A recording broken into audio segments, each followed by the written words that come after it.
High বন্ধুরা, ওই যে লক্ষ্মীর ভাণ্ডার আঁকতে হবে তাই আর দেরি না করে আবার বাড়িতে এসে স্নান করে চলে এলাম।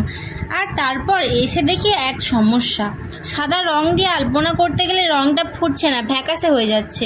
তো বাড়িতে ছিল স্টেইনার আর স্প্রে দিয়ে ওগুলো বসানো হচ্ছিল, তাও দেখি সেই একই সমস্যা, সাদা রং গোলাপি হয়ে যাচ্ছে। আসলে লাল রংটা প্রচণ্ড গাঢ় ছিল, তাই আবার ডবল কোট করে রং করার চেষ্টা চলছিল, তাও ফুটছে না। এদিকে হাতে আর সময়ও নেই, আর যাই হয় তাই করতে হবে, তাই আমিও লেগে পড়লাম। এত রোদ, আমি মাথায় গামছা ঢেকে আঁকা শুরু করেছি। যতটা তাড়াতাড়ি করা যায় করছিলাম, কারণ এত রোদে আর দাঁড়ানো সম্ভব হচ্ছে না।